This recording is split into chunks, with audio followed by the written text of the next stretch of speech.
Hello guys, good evening. This is Abby and welcome to my channel guys. So to this video guys ay pakita ko sa inyo kung paano ako mag-makeup pag pumapasok ako sa trabaho ko as an online game presenter at Fort Tomaso Casino. So by the way guys, wag nyo napansinin yung ingay sa labas kasi ang aking flat is malapit sa highway.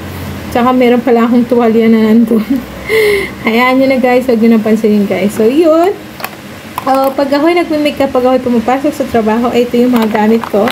So, hindi ko na pwedeng alisin yung camera ko. Pakita ko na lang. So, gumagamit ako ng concealer. Essence 2, guys. Ayan. Essence siya, guys. Baka naman sa product ng Essence, guys. At baka maambunan nyo ako. So, ay, shoutout ko yung Essence makeup guys, baka pwede nyo ako maging endorser ng product nyo. Anyway guys, bumili ako ng ganito Essence na concealer siya, waterproof tattoo covering. So you know guys why I buy like this, kung bakit ako bumili ng concealer na tattoo covering. So ayan siya, kung mababasa nyo, waterproof siya, tattoo covering. Kasi, ang dami kong tagyawat sa makeup na to. Kasi, ayan. So, kailangan kong matakpan yan para hindi siya visible sa camera. Kasi, as an online game presenter, guys, kailangan namin ang mukha ay puhunan. So, hindi ko alam kung bakit yung yung mukhang na ganito. Pero, siguro naman maganda ako. Charot. Joke. So yun guys, pero ang kagandahan lang kasi dito sa Europe guys ay wala silang discrimination sa itsura mo, as long na sa itsura mo sa trabaho mo. Wala silang discrimination dito na porket nagtatrabaho ka sa casino ay kailangan nandun na tayo na napakaganda mo, mga ganon, tapos payat, sexy, mga ganon. Kasi syempre nasa mindset na ng Pilipino pagka nagtatrabaho ka sa casino ay sipin nila talagang personality mo is maganda ka. Dito po sa Europe walang ganon. So walang discrimination dito sa itsura, sa edad, walang ganon. As long na alam nila na ipinasa mo yung exam, evaluation, yung training mo, pumasa ka, at alam nilang capable ka sa trabaho na yun, so automatic hired ka na. Diba guys? Kasi ako, hindi ko akalain na thanks God na nakapasok ako sa trabahong ganyan. So, thankful ako na nakapasok ako sa trabahong ganyan kahit hindi ako maganda. So, yun. Pero, yun nga, sinasabi ko sa inyo, maganda ang ng Europe country kasi wala silang discrimination sa edad tsaka sa itsura. So, paulit-ulit ako. Sabihin nyo na, ang pangit naman yan, nagtatrabaho sa casino, maniwala ako niyan. Kasi alam ko na yung mindset ng Pilipino, ganon. So, alam kong may mga discrimination na Pilipino lang may ganon. Joke. Hindi naman sa lahat, pero mostly talaga, yung mindset ng Pinoy, ganon. So, sabihin, di naman maganda yan, totoo ba nagtatrabaho sa casino yan, ganon. So, ako, I don't want to explain others. Basta alam ko sa sarili ko, ganun ang trabaho ko. At thankful ako na natanggap ako. Yun lang naman yun, ang besihan dito. Yung dagdag na lang yun yung itsura natin. So, pero syempre, mas maganda nga din talaga yung maganda. Pero, ako, alam ko sa sarili ko, hindi ako maganda. Pero alam ko na naipasa ko yung exam, training, evaluation. So, doon pa lang, alam kong lamang na ako. Hindi man ako maganda, at least alam kong may utak ako. Charot. Joke lang guys. So yun nga. Kasi kaya nasasabi ko yun kasi meron akong karanasan dito nung ako'y nang sumasakay ako sa bus. Siyempre, para hindi ako ma-late kasi ang namin, ang makeup room namin sa trabaho is napakaliit lang. So siyempre marami kami, overcrowded. So, ginagawa ko, nagbe-makeup na ako bago ako sumakay. So, pagsakay ko dun sa bus, meron akong nakatabi na Pilipino guys na siyempre nakatingin sa akin. Siyempre, hindi naman ako maganda. Tapos, ang kulerete ko sa mukha na daig ko pang isusubsob sa espasol, yung mga gano'n. Tapos, tsaka hindi naman ako mahilig mag-makeup, hindi naman din ako professional makeup. So, kinaya ko lang yon, kineri ko lang yon, kaya wala akong pakalam kung anong sasabihin ng iba, basta ito yung trabaho ko, so kailangan kahit hindi ako maganda, maging proud ako. So todo makeup ako, nasa basa ko. Meron akong nakatabi na Pilipino. Nginitian ko siya, sabi ko, hi kabayan, gano'n. Nginitian ko siya, kasi alam ko Pinoy siya. Tumingin lang siya sa akin, hindi siya hindi siya ngumiti. So parang naano ako sa sarili ko, kasi sabi ko, baka naano siya sa akin kasi ang pangit ko na nga, tas naka-makeup pa ako ng makapal na makeup. So, siyempre, ang isipin nun, ng katabi ko, na kabayan, sabihin nun, pangit naman na ito, makapag-makeup, akala mo clown, gano'n. So, yun ang iniisip ko. Hindi ko lang alam kung tama ako, or ano, basta yun ang nasa isip ko na ano. Pero, hindi ko kinahiya yun. So, hindi ko kinahiya yun kasi part ng trabaho ko yun. Kahit hindi ako maganda, hindi rin ako marunong mag-makeup, okay lang yun. At least part ng trabaho ko yun, so I don't care others kung anong sasabihin nila. Ay gano'n naman talaga. Well, hindi mo naman talaga ma-please ang ibang tao, lalo na pagkabayan natin. So wala kang, depende siguro, hindi lahat, wala kang makukuhang parang suporta sa kapwa mong kabayan pag nakita ka nilang gano'n ang itsura. So nandun yung parang iisipin mo, kahit hindi sabihin sa'yo in person na ang akala mo naman ito kung saan pupunta, ganun. Nandun na yun yung isip ko. I don't know if I'm wrong, but alam kong yun ang ano niya. Kasi hindi niya ako pinansin eh. But anyway, wala na akong ano doon. Basta ako, pumapasok ako, naka-makeup na, kahit hindi ako maganda. So yun guys, mag-start na tayo mag-makeup. Pakita ko sa inyo kung paano ako mag-makeup pag pumapasok ako sa trabaho. So, nag-moisturize na ako. Kasi kung makapansin nyo, mayroon medyo makintab-kintab na at yung iba dyan is naumpisahan ko na. So, naglagay ako ng etong organic aloe vera. Makapansin nyo, ang dami, diba? Ang dami gawa to ng makeup. Mapapansin nyo, ito yung gamit kong moisturizer, organic aloe vera gel. Ito siya guys. Paano ba? Yan. Organic aloe vera gel, nature's moisturizer siya. Naglalagay muna ako ng ganitong moisturizer bago ako maglagay ng concealer na ganito. Bakit ako gumagamit ng concealer, hindi foundation guys? Hindi na ako gumagamit ng foundation. Meron akong foundation din na ganito siya. Hindi na ako gumagamit na ito kasi pag gumamit ako ng ganyan, masyadong malagkit ng sobra. So, dinidiretso ko na siya agad ng concealer na to, yung Essence Como Place Plus Matte Concealer siya. Eto siya guys. Waterproof tattoo siya. Pang-cover talaga siya sa tattoo. So, since ang aking tagyawat is napakalalim na ng mga kasi Makati siya, pag ako kasi nasa mesa, dahil ang trabaho guys is online, so wala akong kausap, kundi monitor lang. So ang puhunan daw namin doon is yung mukha, kaya ang mga makeup namin doon, mukha kaming mga clown. So wala kang choice kasi trabaho mo nga, makakapal ang makeup namin, so nabababad yung mukha ko sa makeup, kaya nagkakaroon ako ng maraming mga tagyawat na ganito. So kahit anong gawin ko, paulit-ulit kong gamutin siya, hindi siya nawawala kasi paulit-ulit akong naglalagay ng makeup kasi sa araw-araw na pasok ko, heavy makeup talaga kami. Pagdating pa doon, after every break time namin, so kailangan namin mag-retouch, maglagay ng polvo, foundation, lahat.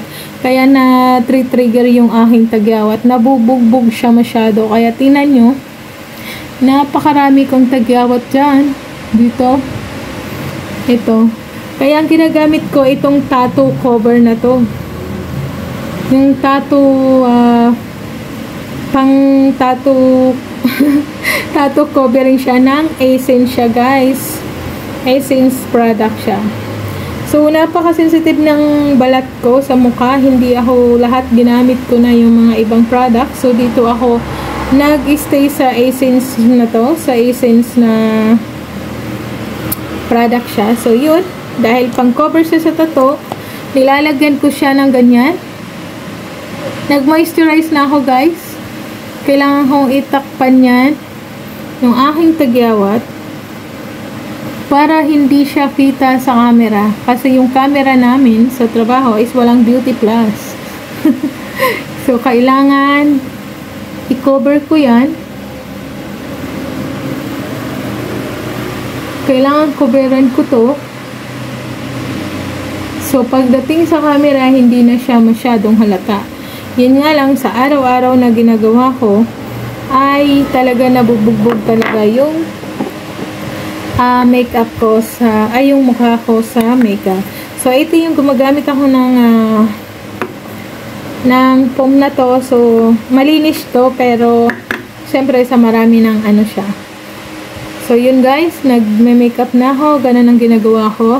Kailangan matakpan ko yung peklat ng tagyawat. At ikinakalat ko na siya sa lahat. Kasi sa lapad ng mukha ko. Iganon mo lang siya, so hindi na siya masyadong ano. So, sa camera yan, hindi na siya halatang yung itim-itim sa mukha ko. So, yun guys, ikakalat ko na. Hindi ako professional na makeup guys. So, ginagawa ko lang to pang sarili ko sa trabaho ko. So, yun, kwentuhan muna tayo habang ako'y nagme-makeup. At baka naman yung mga makeup company dyan, meron, maybe you have a product that yung maganda sa sensitive skin. Marami na rin ako mga binili na nasasayang lang. Meron pa ako ditong makeup foundation na to. Essence din siya guys. To. Essence din siya. Ito siya. Yung foundation na to. Pero hindi ko siya ginagamit. Kasi ganun din. Halata din yung peklat ng tagyawat ko. So marami akong mga makeup na ginagamit. Hindi pa rin ako humihiyang. Kaya kaya naisipan kong bumili ng tattoo covering na to para makoveran yung aking tagyawat. So, hindi na yan siya masyadong kita. Hindi ako sa makeup talaga. I'm not a professional makeup artist, guys. So, ginagawa ko lang to sa trabaho ko. So, pagdating dito, yung galing sa mukha ko, ikinakalat ko na lang yan.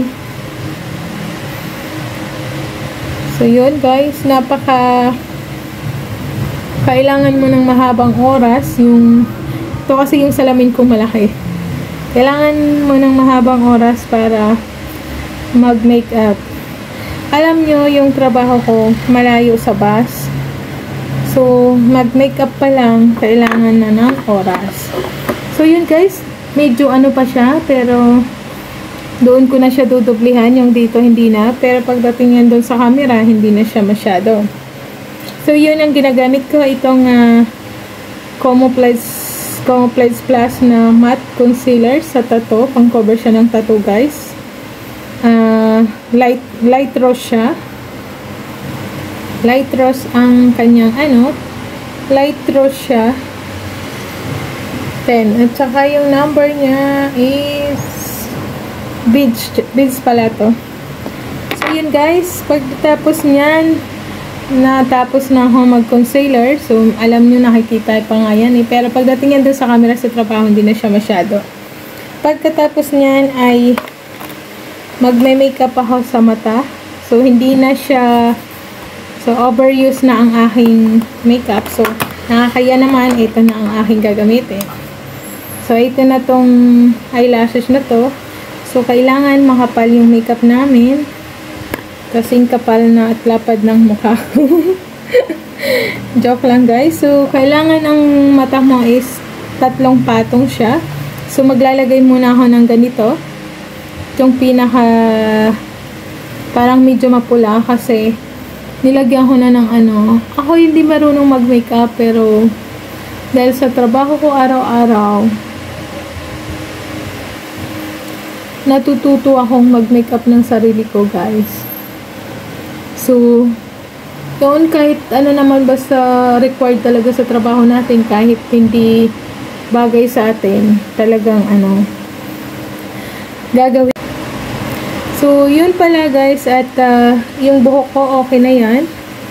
Kasi kinulot-kulot ko na yan, yung hindi lang masyado dahil na ng buhok ko sa straight, plancha, blow, kulot, ganun. Nag-itim na din ako ng buhok kasi nagdra-dry siya dahil yung tubig dito is yung tubig dito is dagat. So, yun guys, medyo na, kasi kailangan yan doon. Tapos, papatungan ko yan siya ng kulay gold. Itong gold na to, iaano ko siya para pagdating sa camera, dito itong ganito, is nagbre-brilliant siya. Yung dito lang sa gilid, hindi ko na pwedeng sa dulo, kasi lalagyan ko to ng black. Para visible siya sa camera, guys. So, kailangan talaga mahaba ang oras mo. Hindi naman ako naggaganito noon nung sa trabaho ko sa Dubai. So yun, mabilisan lang ang ginagawa kong makeup pag ako'y pumapasok. At kailangan ko pang tumakbo sa labas para dun sa bus. So ito gagamitin ko para dito sa dulo. Hindi ako professional na makeup guys. Gagamit ako ng kulay black. Kasi gusto nila yung black sa dulo. Tapos ang gagamitin ko niyan para magkaroon siya ng line. Itong, pwede kayong gumamit ng tape guys. Or yung card. Ako ginagamit ko yung card. So gagamit ako ng ganito. Kukuha ko ng kunting itim guys. Ito. Tapos, kailangan ko tong card na to, ilagay mo sa ganitong dulo, saka mo siya alam nyo ba kung bakit kailangan namin magganito sa itim? Kasi napakahigpit ng quality. So kailangan pag magbabaraha ka, bibigay ka ng laro, pag nakayuko ka ng ganon, visible yung mata mo na may itim, may makeup ka, ganon. Kahigpit ng quality sa amin. Kasi sa trabaho namin guys, may quality, may surveillance, lahat. Kasi syempre sugalan yun. Kaya lahat lahat napapansin. So nagmamadali na ako. So yun guys, itim na. Doon na sa kabila uli. Ito ang ginagamit ko. Hindi ako professional na makeup guys. Pero since na so, dito na tayo sa kabila. Parang sobrang haba na ng nanonood din ako ng mga vlog ng kung paano mag-makeup ka. So, pag mabilisan, hindi ko na kailangan mo lang i-double. Hindi ko alam kung tapos dudublihan pa yan ng ganon. So, diba? Mukha na akong clown.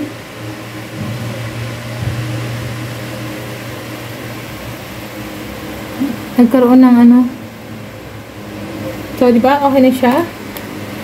Dadalawa lang yung brush ko kasi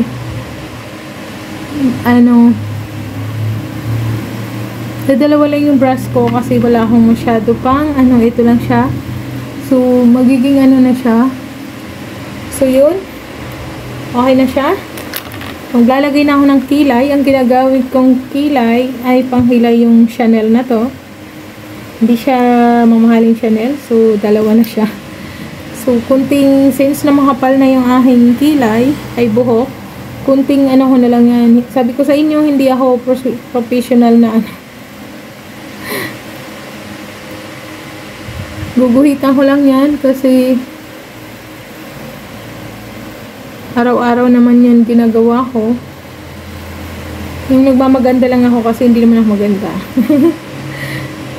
Importante nun, marunong ka mag-deliver marunong ka magsalita ng English, charot. Marunong ka mag-deliver ng laro. sa kanila at okay naman ang makeup mo. Kasi pagka alam nilang hindi pwede yung makeup mo sa camera, ipapaulit sa'yo ng quality yan. Ganun kahigpit ang sa casino. Wala kaming mga makeup artist, kayo lang mismo. So yun, medyo na, so okay na. Maglalagay na ako ng ganun ang ginagawa ko. Ito nga pala yung aking blush on. Para siyang kulay orange siya na pink. So, kailangan na ito maging clear din yung ganun mo. Kaya tinamaw bugbog ang itong brush ko. Malayo na yung pinagsamahan namin. Wala tayong pambili. Tsaka hindi na kailangan lagi. Ganun. So, ginagawa ko. Wala akong cheek. Ganun.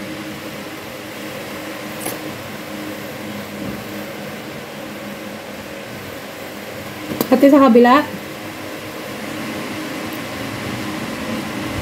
Ganun lang siya, guys. Ano na siya. So, kailangan yung pulang-pula para sa camera is maging mukha ka ng na sub-sub sa espasol, guys. So, ayun yung salamin ko kasi kaya ako nakatingin. So, yun. Okay na siya. Okay na siya. Medyo na. Maglalagay din ako. Ito, ang gamit kong mga makeup, guys, is product siya ng Essence.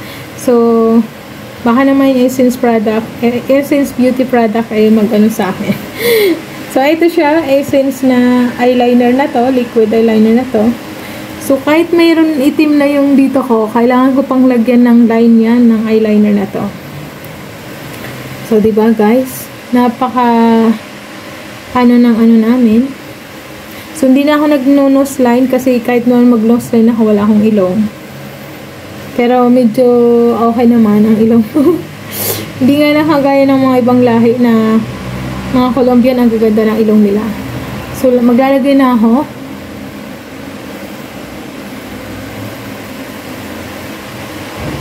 So, kailangan siya nakaganon siya doon, yung line kung nakikita nyo, guys.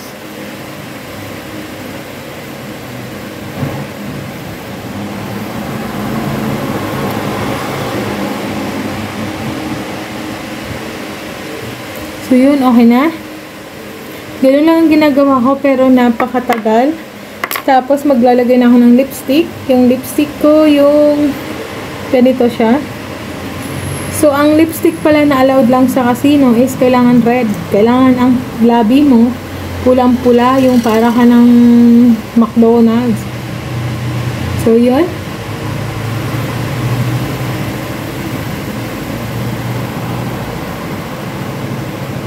So, okay na siya. Ganyan kapula. So, diba? Mukhang Tapos, ganyan ang itsura mo. Sasakay ka sa bus. Talagang, ka nga talaga ng mga kabayan. Pero ako, di ko sila pinapansin. Pag hindi ako nginitian, hindi ko rin sila pinapansin na ganun lang. Ganun lang ang buhay. Huwag kang masyadong harsh. Kaya, ang dami kong natutunan sa abroad. Dating sa mga hindi ko na sila pinapansin. So, yun guys, ganun ka ko. Siguro ilang minutes lang ako nagme-makeup. So, okay na yan. Pero halata pa rin yung aking makeup, yung aking tigyawats. So, di na ako maglalagay ng mascara. So, mayroon akong mascara highlights na to. Hindi na ako maglalagay doon na kasi sobrang itim na siya. So, yun guys. Thank you so much sa panonood kung paano ako mag-makeup sa trabaho ko. So, yan na yan. Pagdating yan doon.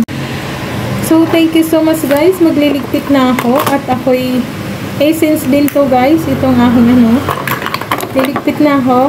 Kasi, wala akong makeup bag. So, pinagsasama-sama ko na siya lahat.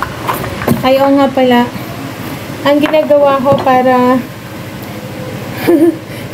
ko para hindi siya masyadong oily. Iisa lang ang brush ko na ginagamit sa blush on at saka sa lahat. Pasensya na kasi di pa tayo nakakaluwag-luwag. Parang nagkalat yung black ko. So, ginagawa ko para hindi ako oily pag, naglalagay ako ng powder. So, sobrang wala ng laman. Matagal pa sahod. Naglalagay ako ng powder para hindi siya So, diba, ang mabilisan ng So, ganon. Para hindi ako mukhang